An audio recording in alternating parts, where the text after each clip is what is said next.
Okay, I think we're going to start. Good morning and welcome. My name is Gab Esahaya. I'm an intern with the Temple Small Business Development Center. Excuse me. The Temple Small Business Development Center helps small businesses start and grow. We offer free one-on-one consulting and a variety of low to no cost webinars.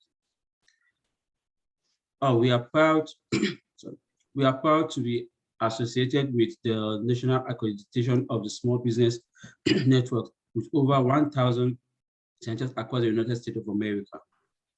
You are here this morning for a webinar on cybersecurity,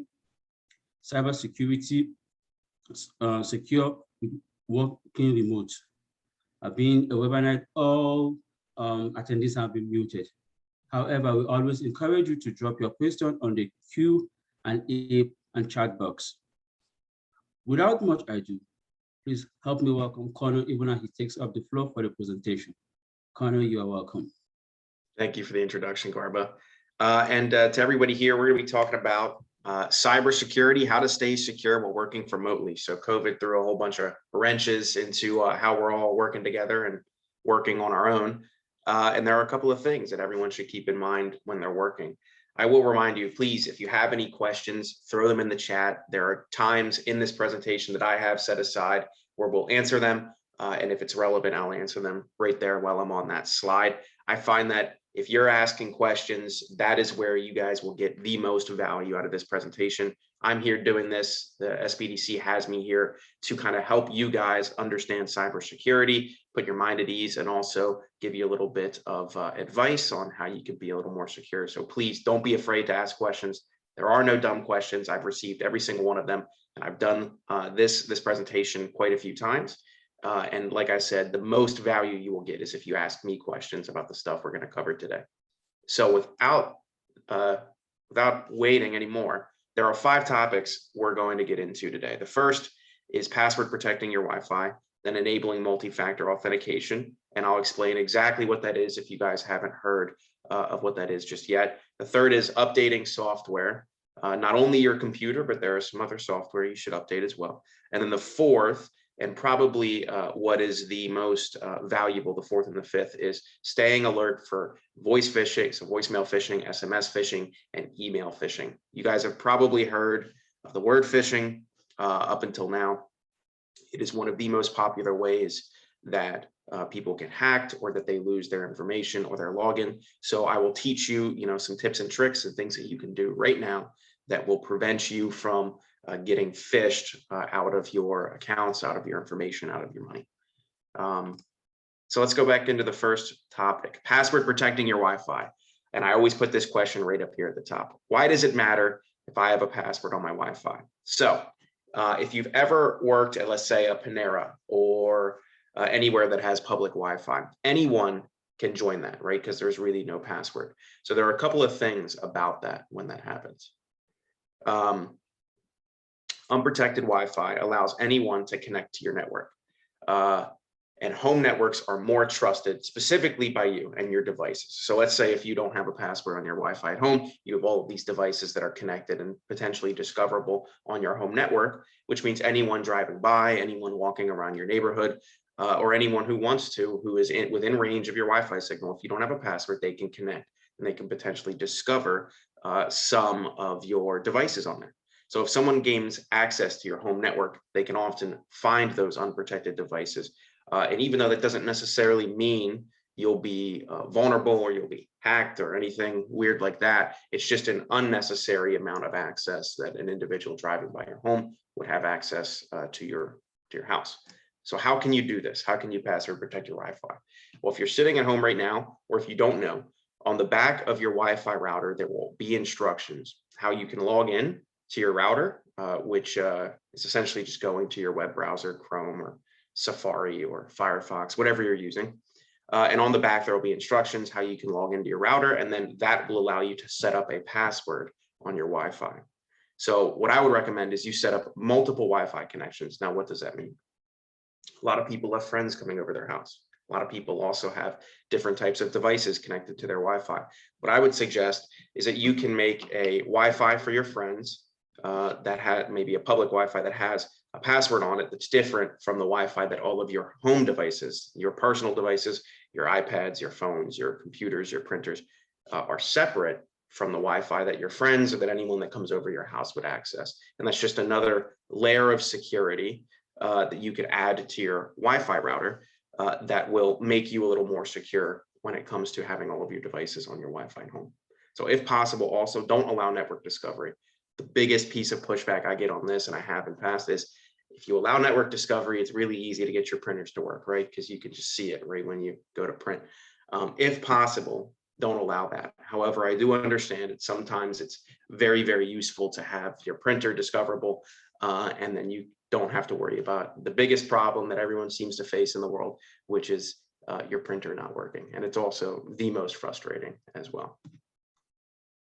So the second topic, passwords. So how can you make your passwords so that they're strong? First thing I would recommend, do not reuse the same password, right?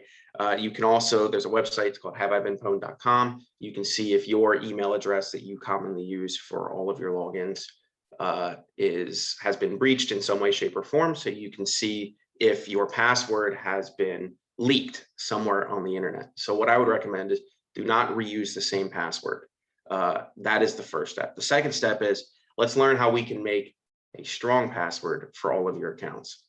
The first is if you look at this chart down here on the left, I'll scroll my mouse over it. This is the length of your password. And if you look across the right, it's the type of things that are going to be in your password. So for instance, you have numbers, you have lowercase letters, you have uppercase and lowercase letters. Numbers, it's if you combine all three, and then if you combine symbols into this as well. So these green, yellow, orange, red, and purple, this represents the time it would take for a modern day computer to guess your password at random. So for instance, if you have numbers only and it's 10 characters long, a modern computer can break that instantaneously. Whereas if you have uppercase, lowercase, and numbers in it, it takes 7 months for somebody to crack your password. So what that means is a computer can typically guess a certain amount of times as to what your actual password is. So the longer you make it, the more random the more things you put into it, the harder it is for a computer to guess it. And you can see that here on this little table that I made on the right. 4, 5, 6, 7, 8 is instant. Password 1 takes 2 minutes. And then if you have this long string, it has numbers, it has letters, uppercase, lowercase, it has random, it has an exclamation point. That would take 2 million years if you were to go find it on the chart right here. It would take 2 million years for a modern day computer to essentially guess what your password is. So like I said, there are two things we should be doing. Don't reuse passwords. And I'll give you some examples and some information on how you can make it easier to manage passwords here in the future. But then the second is also make sure you're using a secure password. You always want numbers, uppercase, lowercase, and symbols, and you ideally want it to be a longer password. So another step we could take is enabling multi-factor authentication. So the first thing I want to get into is what is multi-factor authentication? So normally when you log in, you just provide a username, you provide a password, and then you log in. However, with multi-factor authentication, there is another additional verification process. So you can see these right here, and I have a phone, I have a thumbprint, and then I have a little key fob here. It's an additional step of verification, verifying who you are, and then the combination of your password and your login information, and then this extra verification step gives you access. So that's why it's called multi-factor authentication, is there are 2 different factors, the request and the verification. Combined, those give you access, and that's where the multi comes from. Ooh, I skipped a few slides. Okay, here we go. So types of multi-factor authentication. This is where I get a lot of questions rather. So fingerprint. You can use your thumb. Think of your iPhone, think of your Android device, think of any of your cell phones or also your iPads. You can use your fingerprint to log in, and that is kind of a way of doing another multi-factor authentication. So if you're like trying to get into an app on your phone, not only do you need your thumbprint, but you also might need to log into that app. That's an example of multi-factor authentication, right? You needed to get into your phone, and then you needed to get into the app. Fingerprint has the benefit of you can't lose access to that, right? You can forget a code, you can lose your phone, you can't really lose your fingerprint. And it's also very quick, typically, in order to do multi-factor authentication with your finger, which a lot of people sometimes complain about the speed at which multi-factor authentication works, but your fingerprint is very quickly, it's almost instantaneous. Second type of multi-factor authentication is a key fob. So most commonly, I get these from my bank. So for instance, when I go to log into my bank online, I'll not only put in my username, my password, but also I have a little key fob where it'll have a 6-digit code that's usually on there for 30 seconds at a time, randomly generated. And I need to go in, I need to enter my information, then I need to find my key fob, and then I need to enter in the little code right here. Here's the code for this one, 159759. And like I said, that rotates over and over and over again. And what that does is it essentially, if you don't have that key fob, you can't get in. So somebody, even if they had your username, your password, your information, if they didn't have that key fob, they couldn't get into your account. And that's the super secure way of doing things. Like I made a note right there. It's unhackable, right? This little key fob, not connected to Wi-Fi, it's not connected to the internet. So it's virtually impossible for that to be hacked in any way, shape, or form. So the third type of MFA, multi-factor authentication, and the one that I use most regularly because it's very convenient and also super secure, is authenticator apps. So they're right here are 2 authenticator apps, AUTHY, and then the one you see here on the right is Google Authenticator. Google seems to be using their authentication for everything. The benefit of these, they're super convenient, right? You download the app, you hook it up to the account you're trying to log into, and then typically that's it. You just have to go into that app every time you want to authenticate with that app, and it's on your phone. So unless you lose your phone, you won't be able to lose your access. So it's typically super easy, super safe. You also get it all into one area. So if you have 20 different accounts, pieces of software or subscriptions that you have where you need to manage multi-factor authentication for it, you can do it right there through just that app once. The fourth, and also very, very common, is SMS or a phone call. So you'll get a text or you'll get a call whenever you're trying to log in, where you'll have to enter a code or you'll have to listen to it and type it in. And that's another way of essentially a company that you're trying to work with or a piece of software that you're trying to use is able to authenticate that you are who you say you are. It's not only, like I said, the reason multi-factor authentication makes things super, super secure is even if you lose your username, even if you lose your password, there's this second piece of information that is very, very hard for them, for any malicious individual to get, which allows you to essentially remain secure. Because even if you lost that password, even if they were able to get into your account, they didn't have this second form of authentication, they wouldn't be able to get full access at all. So they'd be stopped dead in their tracks. Then you could definitely get notified, change your password, and you'd be back to being secure. So I'll pause here for questions. If you have any questions and you haven't put them in the chat yet, please put them in the chat. I would love to answer them, but I do see we have a couple. So let me read them right here. I have no money for my business right now. I have McAfee, antivirus. I have had Norton. So this is Geraldine Churchwell. I've had my account hacked 3 times. What do I need that is better, or are they good? I will answer this in a few different steps. You have had Norton. You've had your account hacked 3 times. I'm assuming it's not your computer that's been hacked and it's your actual account. So what I would recommend is enabling multi-factor authentication on your account, and then making your password stronger. And then there's a Vicky Whiteford just asked a question that I'll also help answer yours in a second that I'll get to. What do I need that is better, or are they good? So this is a question I get a lot, Geraldine, so don't feel bad.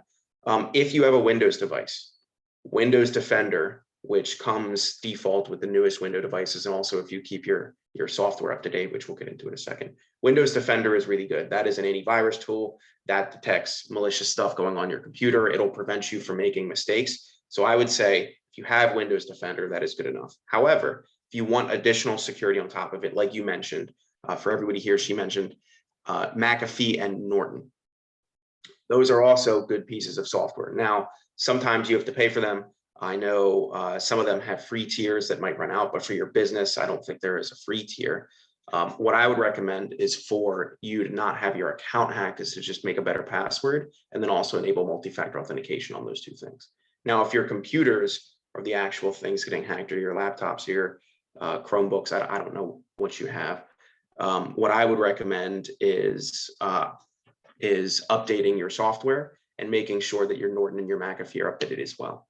Because over 90% of things that have happened, you said your account was hacked 3 times. Over 90% of those hacks occurring is usually due to a mistake that an individual made. It's not due to an insecurity in a password or an insecurity in the software itself. It's that you gave out your password unintentionally. Either you were phished out of it or you didn't generate your password well enough. So it's usually a user mistake, not an issue with Norton or McAfee. That's what I would recommend. And I'll have my contact information at the end of this presentation, Geraldine. So if you need any more clarification on that, or if you want to talk more about that, just send me a question anytime. And like I said, my contact information will be at the end. So then Reverend Helen MC Jones asks, is Wi-Fi protected if using a hotspot? So if you're using a hotspot, you can decide whether or not to put your Wi-Fi on a password on it or not. If it's your hotspot and you logged in, it is more protected than public Wi-Fi for certain. It is less protected than your at-home Wi-Fi if you've set it up correctly. So it's somewhere in between. Also, hotspots aren't typically Wi-Fi. It's just mobile data, which is a little different than Wi-Fi, a little secure in some ways, insecure in others. But for the most part, it is very secure, so it shouldn't be an issue. And then Vicky Whitford asks, I use LastPass, is that good security? Yes, absolutely. And I have a slide on this, but I would recommend every single person in this webinar use LastPass to manage their passwords. So I'll get into why you should use LastPass in a second. And I'm pretty sure I have a slide on this in a little bit, so I'll get into that. But that's what I would recommend. It makes it super easy. I see a Q&A. Oh, there's a chat and a Q&A. So Q&A. JB asks, I use an authenticator app and it seems that I could use a different one for 2-factor, Authy and Google app to sign back in. Is there a downside of this on the back end? A downside of using an authenticator app? None that I'm aware of. It's only positive. You know, Google, with all of their billions of dollars of budget and their very, very intense security, is very good at managing your authentication data. So I would say there is no downside that I'm aware of. It only makes things more efficient and quicker for you. And the second part of JB's question is, since there are two-factor codes being generated, would they somehow conflict with each other? For your information, the purpose of this is to share 2FA with a coworker or family member. So highly recommend not sharing a two-factor authentication with anyone, right? That gets rid of the purpose of two-factor authentication, which is to verify that you are who you say you are when you log in. So if you're sharing this code with somebody else, or if you're sharing access to an authentication app with somebody else, that's no longer guaranteed. So even though it might just be you two, it doubles the possibility for somebody to make a mistake, or for instance, lose your phone, or to send a text to the wrong person, or to get phished out of information. So what I would recommend is not doing that. But to actually answer your question, no, they would not conflict with each other. Typically, I would say this: if you attach Google Authenticator to an account, you won't be able to attach another authenticator to that account, let's say an Authy. Now you can just reproduce the same exact authenticator in another app like Authy, but you can't add another one. And the purpose for that is so that exactly the question that you brought up does not happen, so they wouldn't end up conflicting. So no issue with that. Makes it a little more insecure, but it shouldn't be an issue. And I answered that one. So if there are no additional questions, I will just continue. Let me see if I can answer one. Done. Okay. If there are no additional questions, I will just continue moving on. So for instance, think about this, because there was another stop for questions in a little bit. How would this work in my business? What should I do if blank happens? All of these questions right here that I'll leave up on the screen for just a few seconds. These are great questions to ask. I know a big thing about small business is what is the cost, or how hard is this for me to understand?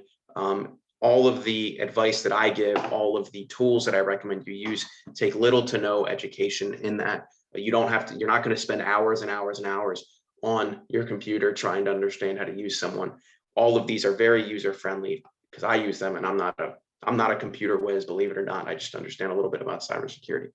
So everything I'll recommend to you, super easy to use. And all of this will be at little to no cost. It's very effective, very efficient. It is the things that I think small businesses should do today in order to actually secure themselves. And also, if you have questions not related to cybersecurity, don't be afraid to put them into the chat as well. For instance, that's why I put that last one there. Is there anything I am missing?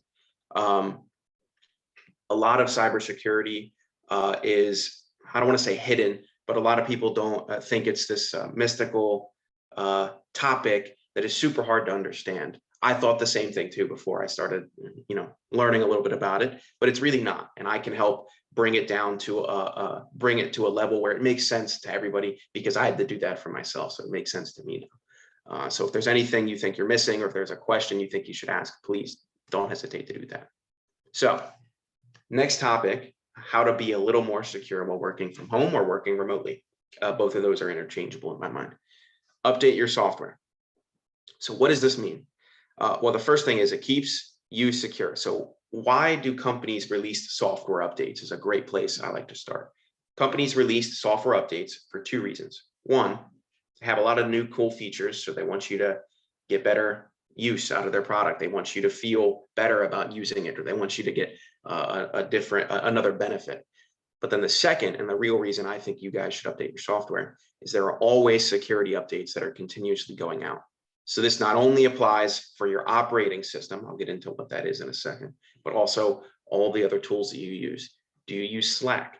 Do you use Discord? Do you use Zoom, just like we're on right now? All of these are pieces of software right now that are living on your computer, that if you don't update, will gradually have these vulnerabilities that are being found and patched all the time, or you also just won't have access to the cool new features that are coming out. So always update your software if possible. Almost every single piece of software has like an automatic update option. I would recommend definitely turning that on, because then you don't have to think about it. But then I'll show you in a little bit how you can verify, what your software is and if you're keeping it updated or not. And the third piece of advice that I would offer, and I ignore this all the time, so don't do as I say, do as I say, not as I do, is don't ignore your update messages specifically from your computer. So think about software like this, or computers like this. There are two levels of software that are on your computer right now. The first is an operating system. Think about that like a foundation. So Windows, Mac OS. If you're a little bit technical savvy, you might have Linux. Those are the three most common operating systems that exist today. So think about that like the foundation of a home, and everything else on top of that that's in the house is a piece of software. So it might be Google Chrome, like I have right here. It might be Zoom. It might be anything that you've downloaded onto your computer. Think about that like all the other parts of the house. So if you're ignoring those software updates to your operating system, to Windows, to Mac, to Linux, what you're essentially doing is you're looking at cracks in your foundation and you are letting them happen, right? You're not fixing them. And over time, those will gradually continue to get worse, or more cracks will show up, or bigger cracks will show up potentially. And over time, what will happen is your operating system, the foundation of your home, of your computer, will gradually become more insecure. So it's very important to update your operating system. Now, what happens if you don't update the rest of your house, kind of like the windows and the doors and the locks? Well, if you don't update, let's say your Zoom, I just use Zoom because it's right here in front of me. That's like leaving a window unlocked or leaving a door unlocked or something like that. So it's not as detrimental as if your foundation were to crumble, but it's still a slight vulnerability in some cases that you should definitely handle. That's the analogy that I give. So with that, make sure you're updating not only the software on your computer, but updating the operating system on your computer. And here's how you can do that right here on Windows and Mac at least. So On Windows, you can click your start button. For me, I don't know if I'll be able to, I won't be able to hover over it. It's in the bottom left-hand side of my computer. Go to settings and then go to updates and security. And then if you click Windows Update, you will see that you are this exact screen that you see right here that says you're up to date. If you don't, it'll say, hey, there's a new update, you got to install it. Now, what I would recommend, there are probably some people on this call who are not running Windows 10 or potentially 11, and they're still running old versions of Windows, let's say Windows 7, Windows 8, Windows XP. Those are continually becoming more insecure operating systems because Windows is no longer releasing updates to those pieces of software. So if you have a computer that is incapable of upgrading to Windows 10, just understand there is just some inherent risk in that. What I would suggest is getting a new computer that has the ability to install Windows 10 to upgrade the operating systems in order for that to work properly. That's what I would recommend. Now on Mac, it's a little different. So on Mac, you'd click the Apple menu, you'd click software update, and then if available, you would see that update now button right there. Now Mac is a little different, right? So on Windows, they won't purposely let you not install the next version of the operating system. But on Mac, I think it's every 6 years. I don't have a Mac. So if somebody does, please let me know if 6 years is the right amount. Every 6 years, right? So today is 2021. If you bought a computer in 2015, right? That is the end from where you will be able to install the new version of their operating systems. It's called planned obsolescence. Basically, Apple has the stance that computers that are 6 years old are not really capable of living up to their standards that they'd like for somebody using their pieces of software and their hardware. So they purposely won't allow you to upgrade to the new computer, the new software. And it's at that point that you start becoming a little insecure because you are no longer getting updates. You're no longer getting the most up-to-date foundation to your computer, to bring it back to the analogy. And as a result, they expect you to buy a new computer. So that's Apple. And then Windows doesn't really do it that way, but there are definitely computers of certain ages where they will not allow you to update the software. So I want to talk, before I get into phishing, because I thought I had a slide on this and I don't, and Vicky asked a question about that. Is LastPass good security? So we're not talking about phishing here. I want to talk about password managers. So the first thing is, what is a password manager? So I gave you guys 2 pieces of advice when it comes to creating a good password. Make sure you don't reuse passwords, and make sure they're long and complicated, right? When everybody heard that, probably thought, well, how am I going to remember all those passwords? But you don't have to. As Vicky pointed out, you can use a password manager. I use password managers, and I highly recommend every single person on this webinar use a password manager. So there are 2 very, very popular password managers. One, already brought up, it's LastPass. It's LastPass. If you Google that, you'll be able to find it. There is a free tier. There is a very, very efficient business tier. It's like $2 a month or something like that for the paid tier. But there's also a free tier. And then what it'll allow you to do is essentially it'll create passwords and then manage those logins, those passwords for you. So when you go to facebook.com, or you go to YouTube, or you go to Google, or you go anywhere on the internet, if you have to log in to that website, the password manager will have your username and your password already saved to your browser. So I'm using Google Chrome, so I have LastPass here. And the great news is you can also get it on your cell phone. So you can have LastPass on your cell phone to manage all of your cellular passwords as well. But in order to use both the computer version and the iPhone, well, I have an iPhone, and the mobile version, you have to pay like $2 a month for that. So highly recommend using a password manager. It makes it more secure, and also you don't have to remember a thing. You just click a button every time you want to log in and it works. The second very popular password manager, which is completely free, is called KeePass. KeePass. So highly recommend, like I said, LastPass and KeePass. Use those 2 password managers instead of continuing to reuse passwords or having a list. Please don't have a sticky note on your computer. I know it's like a thing that everyone brings up these days, but please don't have a sticky note next to your computer with all of your passwords, or a document. Some of you are probably sweating right now. Don't have a document with all your passwords either. Just use a password manager. And for those of you who might be worried about losing access potentially or anything like that, There is a code that you can get. It's called your master password, which is super long and super complicated. I recommend you write that down. So no other password, but write down this master password. And then you can take that and store that somewhere secure, like in your sock drawer or in your desk or something like that. And then you'll never lose access to your account with that master password. So that is password managers. If you have any questions on that, please let me know. I just got a question from JB. Love the questions, JB. Keep them coming. A lot of debate that it's good and bad to store passwords in your browsers. What is your take on this? In the chat, can you tell me for what you've heard for good and bad while I answer this? So JB asks, is it good or bad to store passwords in your browser? What is my take on this? I do not recommend you store your passwords in your browser. That is a personal choice. I do not think it is any more insecure or any more secure than storing it with LastPass, let's say a password manager. But there is one, I don't want to say it's a security flaw, it's just a risk. And it's an individual risk. It's not a risk of Google getting hacked or Firefox not managing your passwords properly. It's that, let's say I have Google open right here on my second monitor. If I am on somebody else's computer and I want to log into my Google accounts, I might unintentionally log in to my profile and leave it logged in.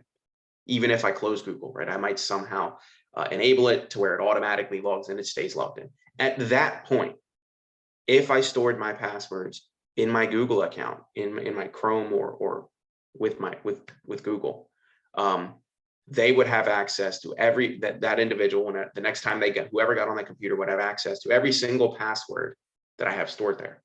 So they wouldn't even need to log in, right? They could go open a browser tab. They could go to Facebook, Instagram, Twitter, whatever, or whatever I'm using, or my QuickBooks, let's say. They could go anywhere if I'm storing it, and they could have access to that. That is the only issue I see with storing it in a browser that you can then log in somewhere else. So for instance, I always get this annoying little notification from Chrome. It's like, hey, would you like Chrome to store the password? I can't seem to get rid of it. I say no, for that exact same reason. Is I am worried that I will unintentionally make a mistake where I'll log in somewhere in Chrome, somewhere else, and I will unintentionally give somebody access to all those passwords. So it has nothing to do with the security of Chrome and everything to do with the security of me as an individual, which, as you will find out, the individual is always more insecure.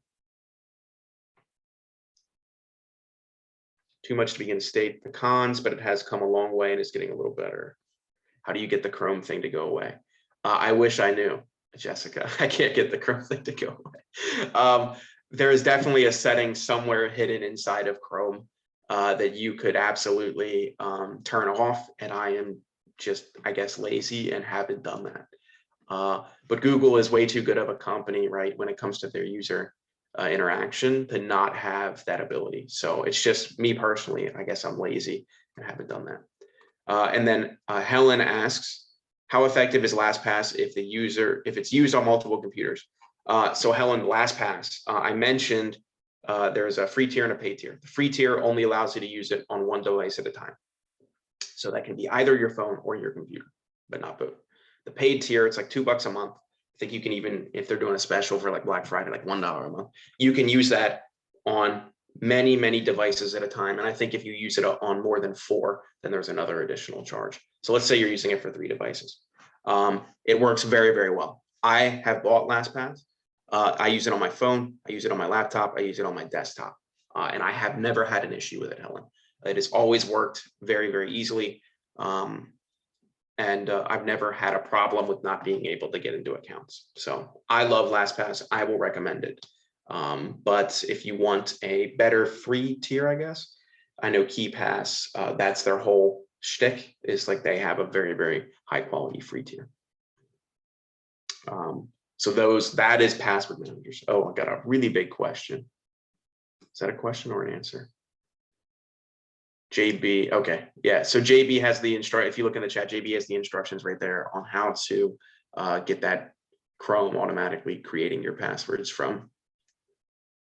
Thank you for that. I'll probably end up doing that after this presentation. So that brings us to one of our last topics, I believe, which is phishing. So what is phishing? That is where I'll start. Phishing is when an individual or a company or typically a hacker, whatever you want to call them, impersonates a person, impersonates a company, impersonates somebody you trust with the intention of getting you to give them information. So they want to steal information or they want to steal money. So why is phishing such a big issue? Phishing with a PH, by the way. Well, first is 91% of successful data breaches start with a phishing email, not just the big ones either. For all sizes of companies, small, medium, large, in between, solo entrepreneurs, doesn't matter. 91% of data breaches occur with a phishing email, sometimes a phishing text. A human is involved in some way. As software, as computers, as technology gets better at detecting these things and being more secure, humans become increasingly the lower hanging fruit and the easier way for a malicious individual to get access to whatever they want. So, second thing, only 11% of organizations or individuals train themselves to recognize these attacks. So I'll go over how to recognize these today. And then the third is phishing has accounted for over 12 billion in losses in 2019 alone. There are a lot more stats about 2020 and 2021. But the reason I bring this up right now is it is a very large problem and it's getting worse, not better. So I'm here trying to educate you guys on how to detect this. And it's not just everyone's probably bringing up. I bring that somebody brings it up every time I do a presentation of there's the Nigerian prince scam, right? If you just send me $100, you'll get $1 million or something that long lost person left you.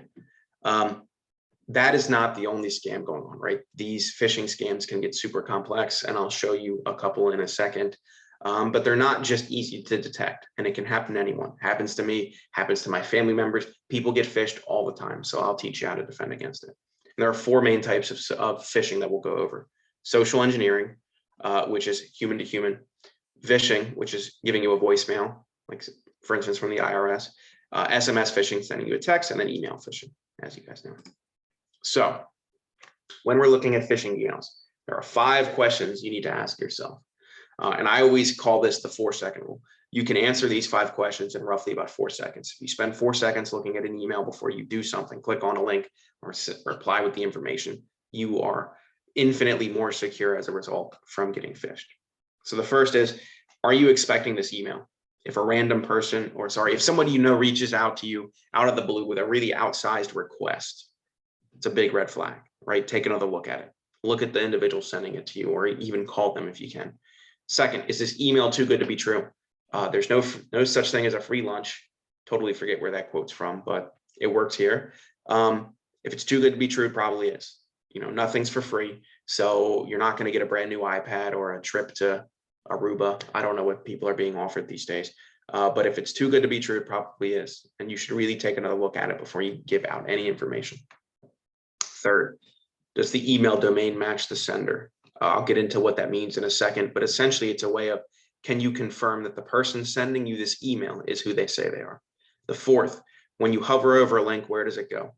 So a very, very common way for phishing to occur is when they send you an email, let's say from Microsoft, and it looks exactly like a Microsoft email. Essentially, they've copied one of the Microsoft emails, but the links go to a website that's not quite Microsoft, but the website that you go to looks exactly the same, and the URL is pretty much so close that it's very hard to detect. And I'll go over how to recognize that in a second.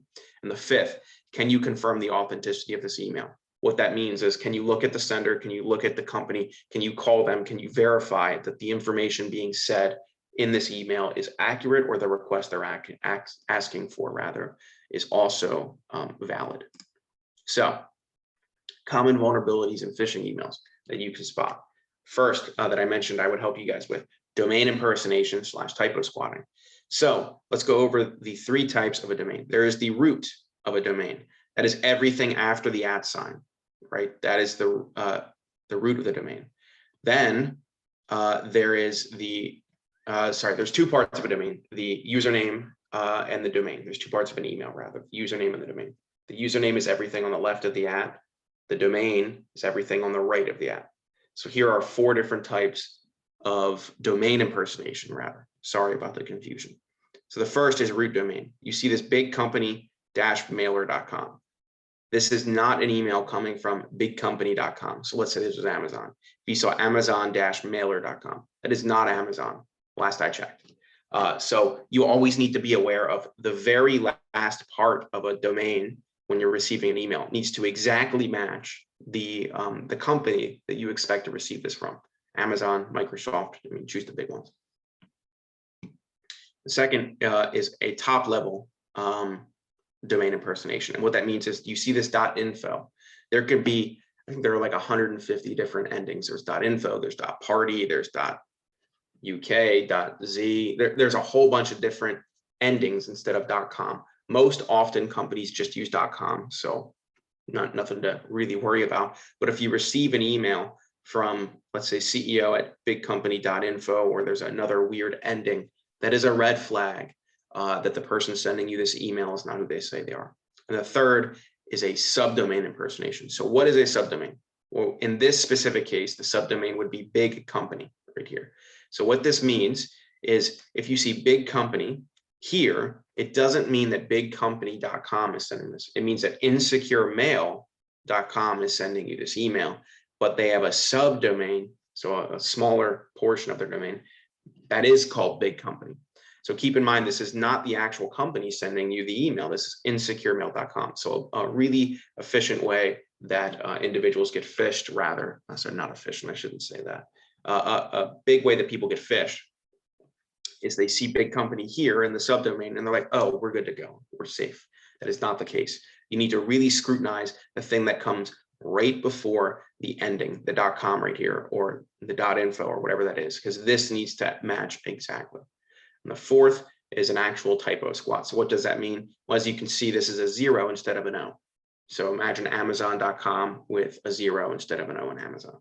That would not be Amazon, but typically what hackers are expecting is that you wouldn't recognize that there's a typo in the domain because it looks close enough, and you'd be good to go. So here are also some more examples of typo squatting. Victoria's Secret with 2 S's, Home Depot, but that's not really an E, and then Home Depot here without the E, Victoria's Secret without the S, Amazon. These are all typos. Google, GitHub, those are all typos. So most important piece of advice, scrutinize the domain, scrutinize the person sending you this email very, very intensely. Second, display name impersonation. This has probably happened to everyone at least once. And you see Google here, this is in Gmail, has this warning message right here that is actually super helpful in a lot of cases. But this email is sent from Josiah Carberry, which if somebody's been doing research, it's probably a friend of yours, but it's sent from a random email address, jjwhite003@gmail.com. So it's not only not a company, it's also a random email address, essentially. So when that happens, always be very, very suspicious. And what I would recommend, going back to these questions, is confirm the authenticity of the individual. So if you know a Josiah Carberry, give them a call, give them a text, walk to their house, do something. Don't answer that email before you end up confirming that person is who they say they are. Third type of vulnerability we'll go over in phishing emails and how to detect them is malicious links or images. So this is brand impersonation right here, right? Let's say they have the IRS's logo, they have all the right information, they have all the right text styling, all that good stuff. This looks like an actual email from the IRS, even though the IRS won't send you emails. The goal of this is if you hover over, you see, I had done this before, if you hover over Get Started, you'll see that this goes to not the IRS, it goes to garybaptist.org.uk, which is according to this IRS email, it's a random email address, random URL. So a big way that phishing occurs is when the email looks legit, the sender looks close enough to legit that you trust it. But then when you hover over a link, what they're not expecting you to do is look what happens in the bottom left-hand side of your screen to see where it goes. And then what'll happen is you'll click that link, it'll send you somewhere malicious on the internet that you're not expecting or that you don't detect. And then you'll end up logging into an account or putting in some information or something like that the hackers will take. So always be careful when you're hover over a link before you click it, and take a look at the email at the web address that you're going to, and make sure it's exactly what you would expect. If you have any questions on phishing, please put them in the chat. This is typically where I get the most questions, and it's also where I've spent the most time taking a look at, so I'd be happy to answer that. Now let's get into SMS and voice phishing. This is a little more difficult to, I don't want to say defend against, because it feels more realistic, right? If you get an urgent text message from somebody saying somebody's hurt or they need something or your account's been locked out, when you get it on your cell phone for whatever reason as a text message, it feels more legit. But there are 4 rules that you can go through right now that I'll go through with you to ascertain whether or not it's an actual request or whether it's unrealistic. So the first is don't give out your information. So why do I say this? If you get a phone call from somebody pretending to be at your bank, they have all of the information they need. Now, you might have some security questions set up with them, such as, you know, what's the city you were born in? What's your first pet? What was the make and model of your first car? Stuff like that. So for the purposes of authenticating you are who you say you are, that is okay. But then there's other information that you should not give out at all under any circumstance. Do they need your social security number? No, your bank does not. Do they need your password and your username? No, that's your password, that's your username. The bank doesn't need that in any way, shape, or form. Nobody calling you asking for your username and password. I will say this, and I never say never, but in this case I will. Nobody who's calling you asking for your password and username is ever legit, ever. They don't need your username, they don't need your password. Don't ever give it to them. Hang up the phone. And if you're super worried about it actually being legit, hang up the phone, go onto your bank's website and call your bank back from a legitimate way. Second, contact only through secure channels. That is just what I mentioned. If you are actually worried that there is an issue with your credit card, that there is an issue with your bank, there's an issue, something that you're getting told about, go to that company on their website, find them local, even more physically walk in, contact them through the channels, the secure phone numbers, the secure email addresses that company suggests you do it through. Then you can guarantee that you are actually talking to a representative at that company. Third, be suspicious. It always behooves you to be suspicious. What I mean by that is if somebody's asking for things that aren't, you know, that maybe you get a little feeling about, a little pit in your stomach, always be suspicious. Start asking them questions. Are they really with the bank? Can they confirm some amount of information? They should have all the information they need about you. So if it's with your bank, tell them to read you back your account number that this is in relation to. And if they can't do that, hang up the phone and contact your bank through a secure channel, right? Because you should always, if you feel like something is off, that is a good sign that something might be off. And it will always behoove you to verify that you're calling through the secure channel or you're contacting your actual bank by going on their website and calling them back through the secure channel. And the fourth, refuse their request. And I put this here as kind of a catch-all. If you're asked for something weird, if you're asked to send somebody money, or you're asked for your password or your social security number or something that's super sensitive to you, super sensitive information, just refuse. And then, like I said, if you really think there is an issue that is being brought to you still, like it's still eating away at you or it's on your mind, you will always have the ability to hang up the phone or hang up or stop texting and then call that actual institution, go find the institution's actual information, call them back. So you'll always be able to handle it a few minutes later and actually guarantee that you're talking to a representative at the institution that gave you the call, right? So it's always in your benefit to know that you are talking to someone through a secure channel, as opposed to just ignoring your gut because you want it to be quick and over and painless. Don't do that. Call them back through a channel, call them back through the phone number you find on their website or the back of your debit card or something. So what does SMS phishing and vishing look like specifically? The first look on the left here, on the iPhone, you'll see there's often very little to no information. I get phishing texts from AT&T all the time. It's very little information in them. But what you'll see is it's from an unknown sender. So right there, it says iCloud, but that would be an unknown sender. You wouldn't have their number saved. And that web address right there, id-apple.mobi, right? This is combining 2 of the different types of domains impersonations that we talked about previously. The first is top level.mobi. That's a random ending. Why would Apple send that to you? And the second is a typo squatted domain, id-apple. It's not apple.com. It's id-, it's not even apple.mobi, it's id-. So that is not actual Apple. It's just something that's close enough that's going to get you to look at that. So the thing to keep in mind here is whenever you get a text message with a link like that, look exactly at the URL that is being sent, the domain, the ending, and any subdomains involved, and make sure that you're actually at the domain of the company that sent you the contact address. So apple.com, amazon.com, Microsoft, whatever it ends up being. So then for phishing, never give out your login information. This is voicemail phishing, by the way. This is what it means. Somebody calls, leaves you a voicemail. I get your student loans or whatever being paid off in some way, shape, or form all the time. That's voicemail phishing. You can always report it if you'd like. I just ignore them. But never give out your information. The person calling you, person leaving your voicemail, they do not need your login information ever. And I'll say that one more time so that when this happens to you in the future, whoever it happens to, you can remember this. You will never have to give your login information to the person calling you, ever, ever, under any circumstance. Do not do it. Do not give out your login information. They don't need it. It's a scam. If you're really worried about it, call your bank back or whatever institution they're pretending to be with, and then contact them through secure channels and ask them what the problem is. But never give out your login information ever. Second, be suspicious. Always in your benefit to be suspicious. The third, your password does not need to be reset. This is kind of a play on the first, never give out your login information. If your bank calls you and tells you your password needs to be reset, they're lying. It's not your bank. When you'll figure out that your password needs to be reset the next time you try to log in and you can't do it, and then you'll actually do that through your email. Your password does not need to be reset. You do not need another human involved to end up doing that. You'll be good to go. So don't do that. And there's a hidden fourth one. The IRS will never call you. So I get that question every time. The IRS leaves a voicemail for you.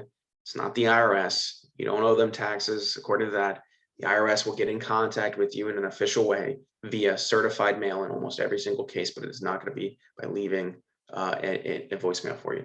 It was great to talk with you, JB. If you need anything, you'll have access to this presentation. My contact information is at the end. But awesome. Thank you for the great questions. So like I said, IRS will never call you. And then Vicky Whitford says just now, back on domain phishing, I also look up the name on whois.com and see the site was established under a month, no way. Yes, I really appreciate you bringing that up. There are ways that you can essentially verify if the domain has existed for a while. So Vicky put in whois.com. It's a way of seeing, it's almost like you know who moved into which house, right? You can typically look that up in your county. Whois.com is a way of seeing when did a person officially buy and register and set up a website. If you get an email or you get a communication from somebody who set up a domain less than a month ago, as Vicky said, that's a big red flag. It is, right? So make sure that if you're ever worried about it, you can always do that as well. Whois, again, that's whois.com. So I think that was the last slide, and I have more time for questions. So I got 6 minutes left, or maybe we want to end early. Does anyone have any questions that they have been waiting to answer? There are no dumb questions. I love all of the questions I've gotten so far. I will love every question I get from here on out. Is there any additional questions for anyone? Okay, Connor, Mr. Connor, thank you for a wonderful presentation. Yeah. Please, during my introduction, I totally forgot to mention that, a copy of today's PowerPoint and a link to the recording will be sent to all the attendees. My bad, very sorry for skipping that. Now, even as we continue dropping our questions on the Q&A box, I will be posting a 30-second survey about today's webinar. And always remember that we cherish your feedback, even as it helps us to improve on the services we provide to you at a no cost. And even as it's also required by our funders. So kindly take your time and help us out to fill out the survey, please.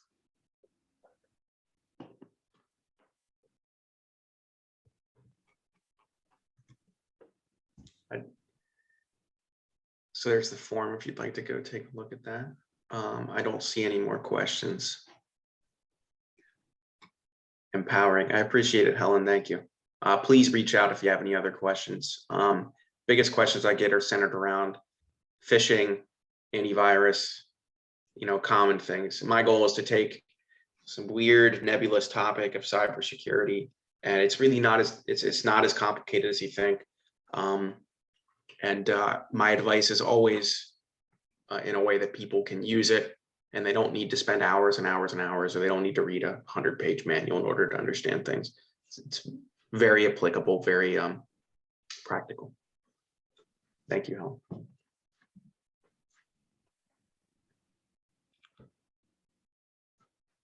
Sue says, it says the form, yeah, it says the form is closed. Oh, sorry, let me post a different.